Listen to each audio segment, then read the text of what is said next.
સવાલ હતો કે રાજીનામું શા માટે આપવામાં આવ્યું।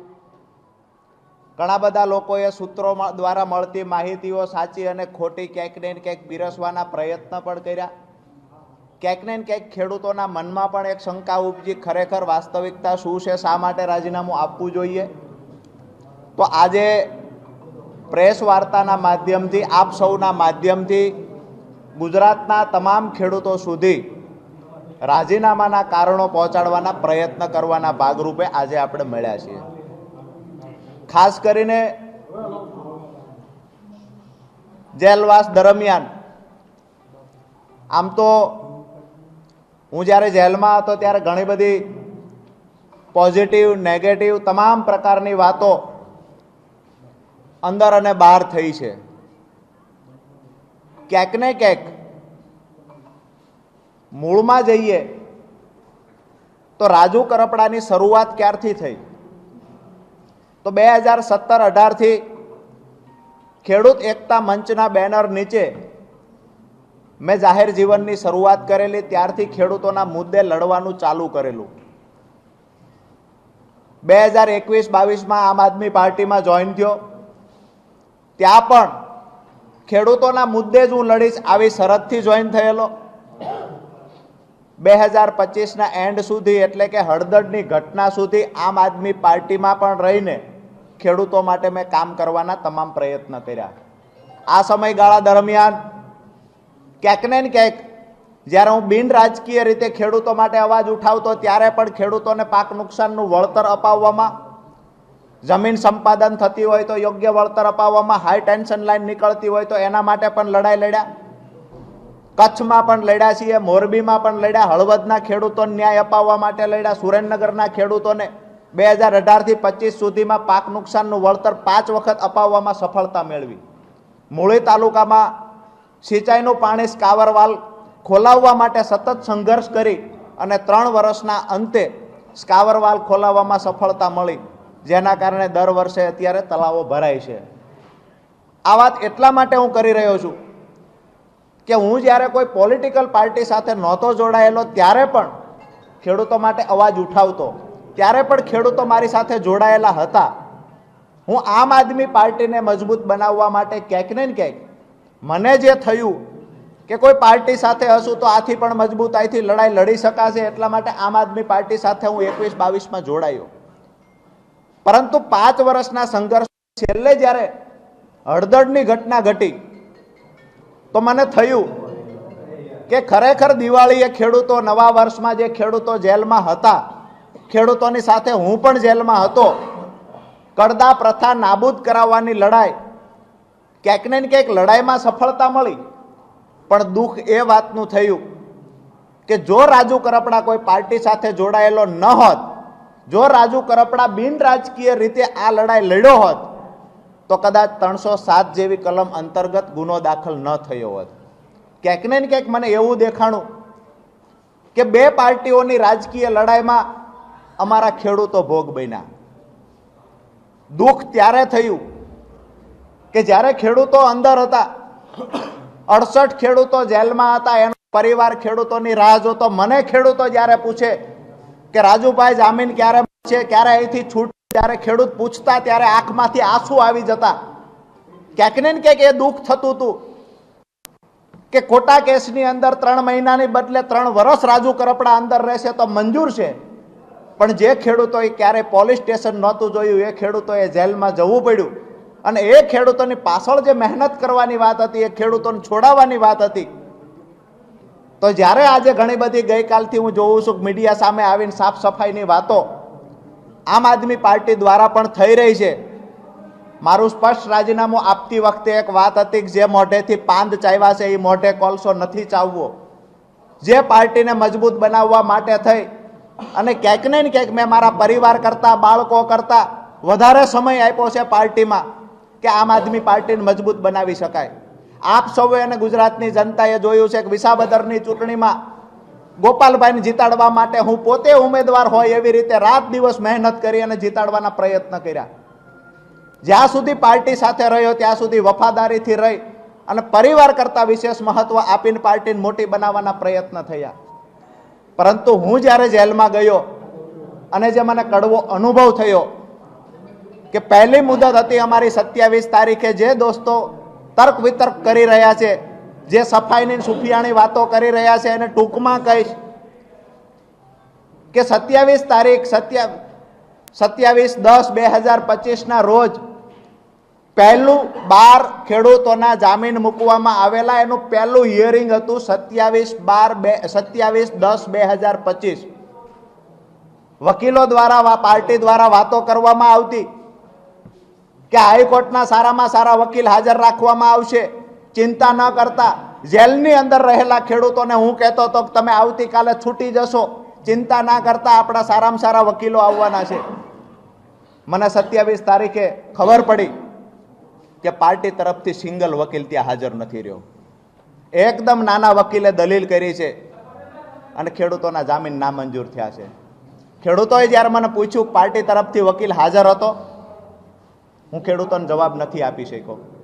એનાથી આગળ વાત કરીએ કે જ્યારે ભાવનગર વાળો કેસ અમારા પર થયો, ક્યાંક ને ક્યાંક રાજુ કરપડાને જેલમાંથી બહાર કઢાવવાની જગ્યાએ પ્રદેશમાં રહેલા 1-2 વ્યક્તિએ રાજુ કરપડાને વધારે સમય ફસાવવાના પ્રયત્ન કર્યા છે.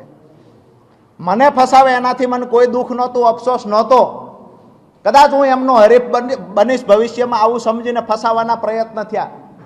પરંતુ મારા ખેડૂતોને પણ મારો ગુસ્સો રાખીને, ખેડૂતોને પણ જેલમાં રાખીને, ખેડૂતો સાથે ક્યાંક ને ક્યાંક ગેમ થઈ હોય આવું જ્યારે દેખાણું, ત્યારે જેલમાં બેઠા બેઠા નિર્ણય કર્યો હતો કે આવનાર સમયમાં જે પણ કાંઈ થશે એ બિન રાજકીય રીતે મારાથી થશે એટલું કરીશું.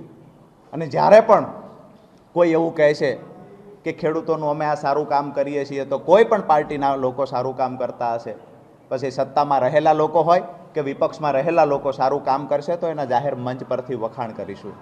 મહત્વની વાત એ છે કે મારો વિડીયો જે મારી પર ભાવનગરમાં બીજો કેસ થયો, આ વિડીયો અમારી પાર્ટીના મહામંત્રીને માત્ર મેં આપેલો ને ત્યારે કહેલું હાજર થતા પહેલા કે આ વિડીયો 31 તારીખે ચલાવવાનો છે, એવી રીતે મારી પાસે માંગવામાં આવેલો. આજે હું એટલા માટે આ સફાઈ આપું છું કે સવાલો ઘણા બધા થાય છે પાર્ટી તરફથી. ગઈકાલથી ક્યાંક ને ક્યાંક મારા માટે નેગેટિવ ચલાવવાના પ્રયત્ન થાય છે. હું આજ પણ કહું છું કે હું મૂંગો બેઠો છું એટલું સારું છે. જો મારી જીભ ખુલશે, મારું મોઢું ખુલશે, તો લોકોને જવાબ દેવાના લાયક તમે લોકો નહીં રહ્યો. કારણ કે જે પણ મેં જેલમાં અનુભવ્યું એની સાથે સાથે જે પણ પાછળથી જે ગેમ થઈ છે એ ખરેખર ક્યારેય સ્વીકારી ન શકાય. પોતાના લોકો પાસે અપેક્ષા ન હોય એવી ગેમો થઈ છે પાછળથી. મેં જે વિડીયો આપ્યો હતો એ વિડીયો 31 તારીખે ચલાવવાનો હતો, એમાં પણ કાંઈ ભૂલો હોય તો એને એડિટ કરીને ચલાવવાનો હતો. એની જગ્યાએ 29 તારીખે વિડીયો રિલીઝ થઈ જાય છે, વાયરલ થઈ જાય છે. એ વિડીયો અંતર્ગત મારી પર ભાવનગરમાં ગુનો દાખલ થાય છે. એ ગુનો દાખલ થયા પછી મને 11/11/2025 ભાવનગર લઈ જવામાં આવે છે. ત્યાર પછી બીજા દિવસે મારા પરિવારને કહેવામાં આવે છે કે એ ગુનામાં જામીન મળી ગયા છે. હું સતત વારંવાર કહેતો રહું છું કે મને જામીન મળી ગયા હોય તો અહીંયા બીડો જમા કરાવો. મને 30/11 ખબર પડે છે કે એમાં જામીન નથી મળ્યા, પાર્ટી ખોટું બોલી રહી છે. મેં કહ્યું કે અમે ફરીવાર સેશનમાં જામીન મૂકો. સેશનમાં જામીન મૂક્યા. 4/12/2025 જામીન મૂક્યા. 4 મુદતો પડી 18 તારીખ સુધી, એટલા માટે કે અમારા તરફથી કોઈ વકીલ ત્યાં હાજર નહોતો.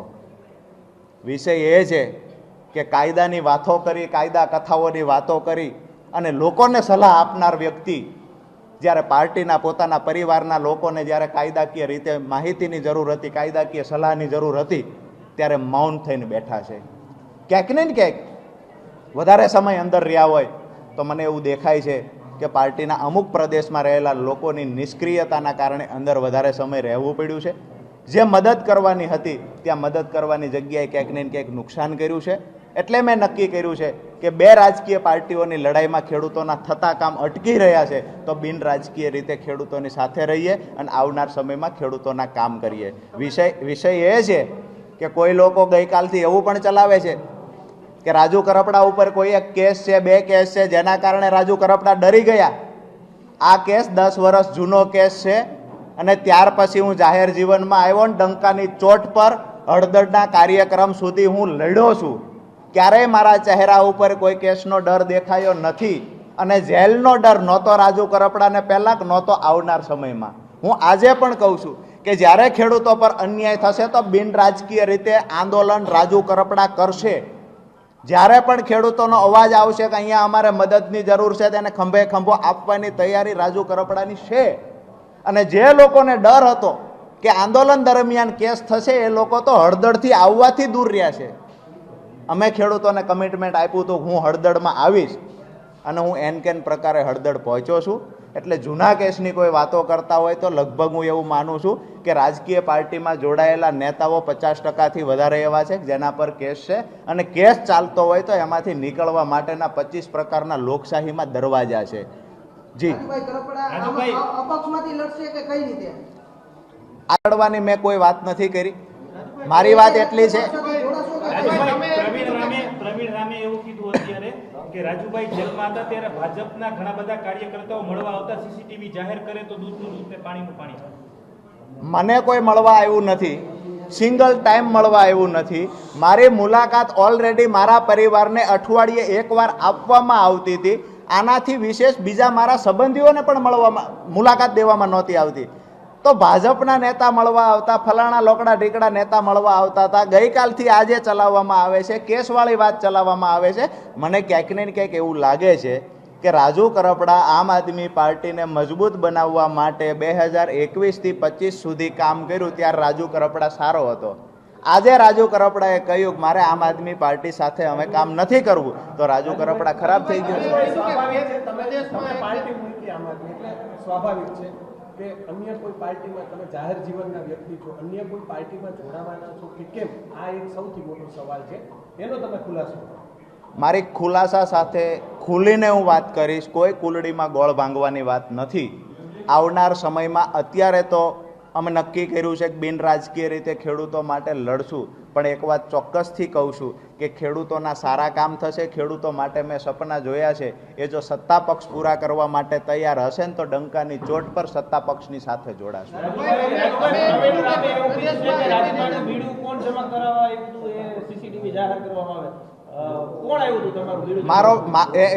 મારું બીડું જમા કરાવવા મારા કાકા આવ્યા હતા અને મારા કાકા બીડું જમા કરાવવા આવે એનાથી જો કોઈને વાંધો હોય તો સ્વાભાવિક છે સીસીટીવી જાહેર કરીને ચેક કરી લેવું જોઈએ. બીડો જમા કોણ કરાવવા આવ્યા છે એની સિગ્નેચર પણ ત્યાં થતી હોય છે. મારો બીડો જમા કરાવવા રામકુભાઈ કાથડભાઈ કરપડા આવ્યા હતા જે મારા કાકા છે.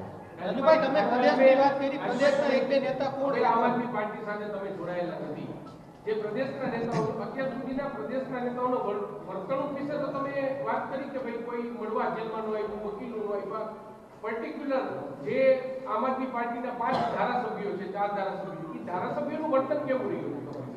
હેમંતભાઈ ખવા ભાઈ, અમારે ચૈતરભાઈ, આ લોકોએ સપોર્ટ આપવાના પૂરતા પ્રયત્ન કર્યા.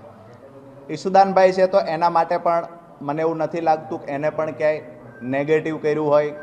પરંતુ જે વ્યક્તિ માટે થઈને અમે રાત દિવસ મહેનત વિસાવદરમાં કરી હતી એ માણસ એની ફરજ ચૂકી ગયા છે. 4.5 મહિના અમે લોકો જેલમાં રહ્યા, વારંવાર મેસેજો આપ્યા છે. અઠવાડિયામાં 3 ફોન અમારા પરિવારને થતા નિયમ મુજબ. આ 3 ફોનમાં અમે પરિવારને વારંવાર કહ્યું છે કે પાર્ટીને કહો અહીંયા કોઈ લીગલ વકીલને મોકલે. વકીલ સાથે અમારે ઘણા બધા સમાચારની આપ લે કરવી છે. આજે દુઃખ સાથે કહેવું પડે કે 4.5 મહિનામાં એક પણ વખત વકીલ મુલાકાત જેલમાં પાર્ટી તરફથી ન થઈ. જી સોરી, ગોપાલભાઈએ કોઈ કોન્ટેક્ટ ત્યાં તો નથી કર્યો, પણ અમને વચ્ચે જાણવા મળ્યું હતું કે પ્રવીણભાઈની મુલાકાત કરવાની ટ્રાય કરીને મુલાકાત ન આપી.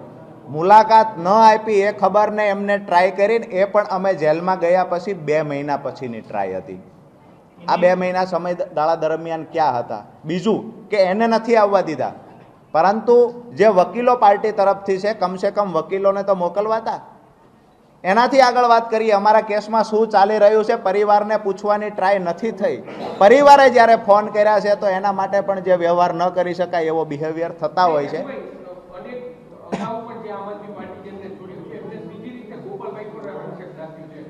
ગોપાલભાઈ પાર્ટીના કાર્યકર્તાઓ સાથે સારું વર્તન નથી કરી રહ્યા.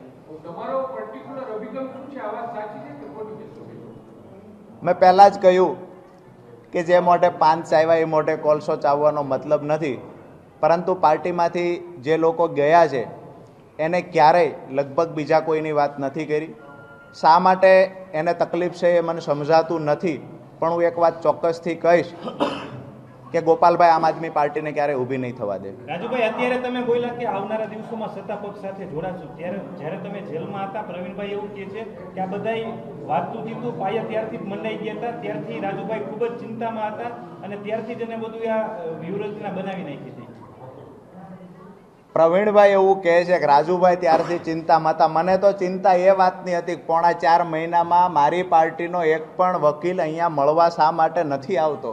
મને ચિંતા એ વાતની હતી કે મારા ફાધર જ્યારે પાર્ટીના સંગઠન મહામંત્રીને ફોન કરીને કહે છે કે રાજુભાઈના સમાચાર છે કે તમારે કોઈએ જેલે મળવા જવાનું છે, મારા ફાધરને કહેવામાં આવે મનોજ છોરઠિયા દ્વારા ગોપાલભાઈના કહેવાથી કે રાજુ કરપડા જેલમાં બેઠા બેઠા ગમે એટલા મેસેજ આપે, અમે લોકો નવરા નથી, અમારે 50 પ્રકારના કામ છે.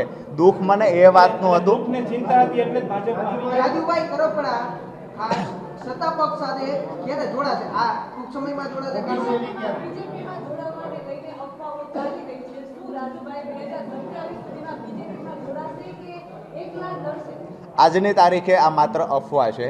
મેં પહેલાં પણ કહ્યું, હજુ કહું, હું કોઈ પાર્ટીમાં નથી જોડાવાનો. આવી વાત હું ગોળ ગોળ કર્યા પછી જોડાઈશ આવો કોઈ વિષય નથી. હું કોઈ પાર્ટીમાં નથી જોડાવાનો. આવતીકાલે, પરમ દિવસ, પહેલે દિવસ કે અત્યારે નક્કી કર્યું છે આવું બિલકુલ નથી. આજે નક્કી કર્યું છે કે હજુ ખેડૂત સંમેલન બોલાવીશું, ખેડૂતો સાથે ઘણી બધી ચર્ચાઓ કરીશું. અમારી ટીમના મોટાભાગના લોકોને ગઈકાલે આગેવાનો મળ્યા છીએ. આવનાર સમયમાં સંમેલન બોલાવીને પણ મળીશું, ચર્ચાઓ પણ કરીશું. પણ અમુક જે અમારા મુદ્દાઓ ખેડૂતોના છે, મેં એ જ વાત કરી કે ખેડૂતોના મુદ્દાઓ કોઈ પણ પૂરા કરવાની તૈયારી દર્શાવશે તો એના જાહેરમાં વખાણ પણ.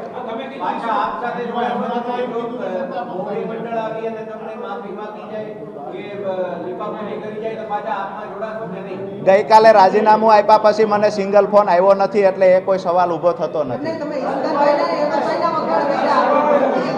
હિંમતભાઈ અને ઈસુદાનભાઈના વખાણ કર્યા તો બંનેને તમારી સાથે લઈ જશો કે શક્યતા કરી કોઈ મોટા નેતા તમારી સાથે બે ત્રણ લોકોનું સુરતથી આવેલાનું પાર્ટી પર પ્રભુત્વ વધતું જાય છે. મને એવું દેખાય છે કદાચ આવનાર સમયમાં કોઈ નેતા રાજુ કરપડા બનવાની કોશિશ કરશે, કોઈ નેતા મોટો બનવાની કોશિશ કરશે તો જે ભોગ હું બન્યો છું એ નેતા એ જ ભોગ બનશે.